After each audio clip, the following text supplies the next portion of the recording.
Good evening. For some reason, I was interrupted in our beginning of the video this evening for the internship class. And when I started playing it, 15 minutes into the video, I suddenly had a Microsoft advertisement popped up and it threw my video off. So we were just beginning. I'm going to send two videos, the first 15 minutes that recorded, and then it stopped recording. And so I'm going to just pick up sort of where we were. I was showing, we were going to talk about the competency folio, and I had sent a document, actually two documents, but this is the document that we're going to be talking about. And this is directly from the competency folio of a student from last semester. And I want you to notice that when you go into the competency folio, you click on the competency, for example, communication. Out beside communication, it says you need an APSL, a PSYOP, and an open-ended submission. Okay. So under that, it tells you exactly what you need to do. It tells you that this requires a digital learning competency. So that should be your alert. Notice that it also describes the digital learning competency for this particular requirement. So make sure you read through that so your focus is correct. Under that, it has the definition. In other words, their definition of communication. So your entry should make sure it relates to that definition. Communication is pretty clear. Some of them are a little bit more focused. So you need to read the definition. Now, the next part, there's a text box. And the reason I gave a format was that it's been really hard for students in the past to not get things all scrambled up. So in the end, if all you have is a list of documents and it doesn't say which are with the APSL and which ones are with the PSYOP and which one is an open-ended, then I don't know how the evaluator will ever decide if you met the requirement, because those are specific requirements. So I had asked the students if they would write either APSL in, bold or underlined or whatever, maybe fall 18, just some label so you can see that this is the requirement for the APSL. Now, I had asked so that there would be a description of what that included. I had asked that you write 4 or 5 sentences about what it is. And the example that I showed you is one from a student. And it says, the APSL helped me become a better communicator. The beginning of the process required large amounts of data to be acquired, organized, and presented to the PLC so we could work together to analyze and interpret it. At our first meeting, I provided the information to the PLC in chart form attached. So that's an attachment that's going to come. The next week, I presented the information in graphic form in a presentation attached. So we have 2 attachments now we're expecting. So we could see trends and patterns in the data. I asked the PLC members to reflect on the data in a way that they could share their ideas while hearing others' ideas also.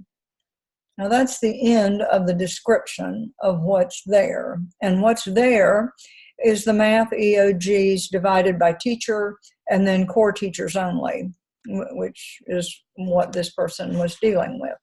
Now there's an additional 2 sentences, and the additional 2 sentences say, this also demonstrated digital competency, and I had them bolded and underlined simply so that when they get to 605 and somebody says, go back and make sure you have the requirements for the 3 things for each competency. And if it has a digital, make sure you have it. All you need to do is click on communication. I can see I've listed an APSL. I can see I've listed a PSYOP. I can see I have an open-ended, and I can see that I have a digital competency. I can go to the next one. I don't have to read through everything. I don't have to click and open documents. All I have to do is go and see my organization, and I know I've finished that competency. Is that required of you? Absolutely not. If you don't choose to do that, you are perfectly able to not do that. But I think the evaluator needs to be able to see, what are you submitting for the PSYOP, and what are you submitting for the APSL, and what are you submitting for the open-ended.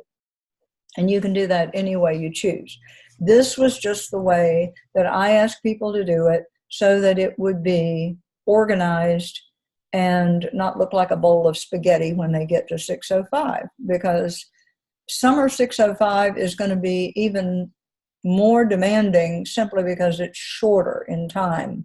You have to get your work done earlier so that we can get the information to the graduate office so that they can start processing your exit, which is a good thing, processing your exit. But getting it done early is not so good. So the more you can get done now, the better off we'll be. Okay? So anyway, that's what I had asked people to do. And that's last semester. I was really picky. I said things like, you've misspelled this word, or there's the verb and the subject don't agree, because I see this as a presentation of professional self. If you can pick this document up and attach it to your resume, what do you want it to look like? Do you want noun-verb agreements? Do you want spelling to be correct? It's all of those things. And I guess maybe I'm just too picky, but I really want you to look good. It's like when we do the papers, I tend to send you an email and tell you a lot of stuff. When I go online and put it online for all eyes, I try to just hit the highlights. I want you to look good, but I also want you to be good. I want you to know stuff. I don't want you to just be able to pretend you know stuff. It's like some of you were talking about the asking for the emergency plan in your school, and they couldn't find it. Well, you don't want to be caught that way. You want to be prepared. You want to know your stuff, not just get by. So that's me. I just want you to do the best you can, and I want you to be the best you can, and that's where we are. Now, we talked about this other document, the one that I sent you. That's just it's just how I keep track of what you turn in. And on that, it lists beside each competency exactly which of your projects you have to have a required submission. And I took this directly from the competency folio for your cohort. I went in last fall when you entered the program, which is this is the contractual agreement that you're going to do these, and when you get finished with these, you've done this piece. And so I constructed the document so that you would have something to refer to. Now, in the left column, under the competency, there is also a bold, capitalized word.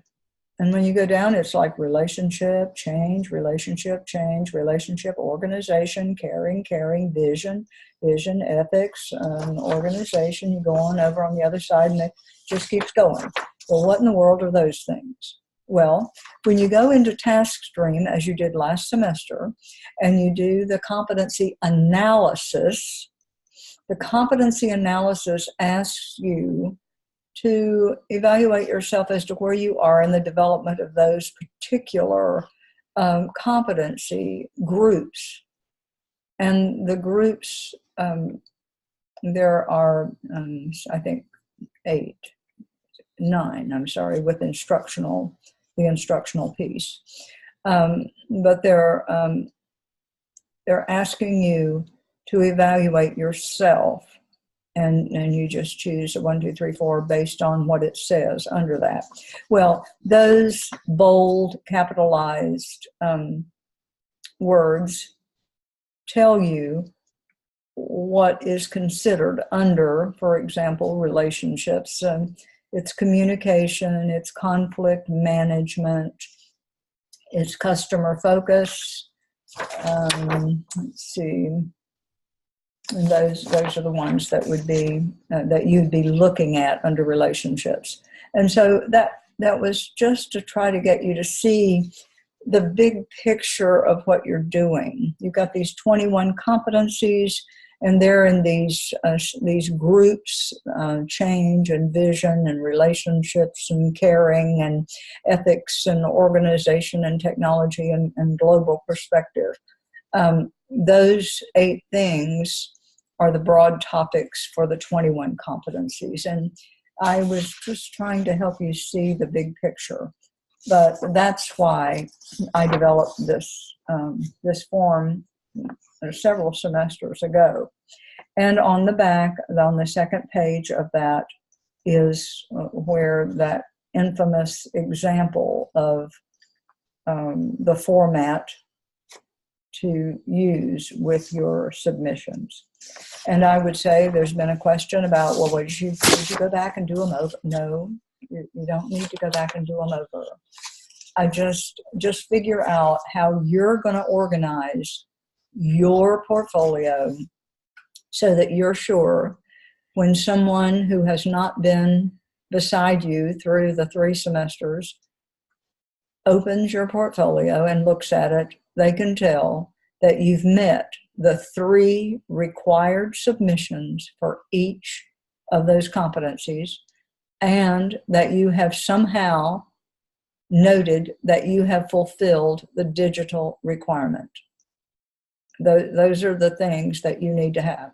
And almost all of them require a digital competency. Not quite all, but almost all. And so that's really 4 things for most of them. The 3 requirements, 2 from some of the artifacts, 1 open-ended, and then the digital. And for each of those, there needs to be documentation submitted. And remember, the documentation is not task 1 of the OMA or task 3 of the OMA. What you're supposed to be attaching is a thing. Is it the PowerPoint presentation? Is it the growth plan? Is it some form that you develop to help your group analyze data better? Is it some kind of communication that you sent to your committee, to your PLC? Just, it's a thing. It's not a data dump of the paper or sections of the paper. That's not what's required. I'm sorry that there were not questions now, because we did have some questions, and most of the questions related to, should I go back and do this again? And as I said, you do not need to go back and do it again. I'm not questioning that you did the right thing or didn't do the right thing. I'm just saying, when you get to 605, we want to make sure that you have a portfolio that can be transported into the big portfolio to go with your money and your application and your transcript and all that, zipping on down there to get that license. I want you to be successful. That's the bottom line for everything I do. And I'm really sincere about that. And I really try to hold you to a high standard, but I don't think it's not higher than you can reach. You all have a master's degree. You've all written papers before. You've followed directions before. I know you're really busy, and I know it's really hard right now. A lot of you have children. You're trying to balance school, and with an internship, you know, they want you to do all kinds of things that they don't want to do. Do that little extra duty, take care of this. I'd like to see this happen. How about if you organize this? Wouldn't you like to do? And you're saying, yes, I'll do it. Yes, I will. Because you want that experience. And I want you to have the experience too. And I want you to learn. It's sometimes a B paper or a C paper can represent so much learning. And an A paper can just be, let me tell you what I already knew. So, you know, I try to look at the individual and where are you? If you're, you know, I hate to say it, but if you're a curriculum facilitator, you really have a leg up. If you are a classroom teacher and your school doesn't have a planning period because there's some deal about student safety, and we have a situation where that's the case. They don't have planning period because the principal has decreed it's not, the students aren't in a safe environment if you have a duty-free lunch. So, you know, we are in all kinds of situations, and I just want you to learn. And I want to help you learn. I want to help you do the best you can. And organization is a critical tool for success in administration. You know, we can talk about all the creativity and all the ideas and all the knowledge, but if you're so scattered you can't remember where your pencil is, you know, you've got to get organized. You've got to make it happen, because organization is your friend. And I'm to the point of anal retentive probably, but but I just want you to be organized. And so that's all I'm going to say about that. And I'm so sorry that we had this problem, and I don't know why Microsoft did their little advertisement right at the end of my video, but my video stopped at 15 minutes and something, and there came this advertisement from Microsoft. So I have no idea how that happened, or we just realized at the end of our class that the little red button wasn't on anymore. So anyway, I will send 2 videos, and if you have questions or concerns, please talk to me, and let's see what we can do. We're about to get finished with this OMA and start on the next excitement. So let's just tune in and get this one done and move on. Okay? Good night. I love you good.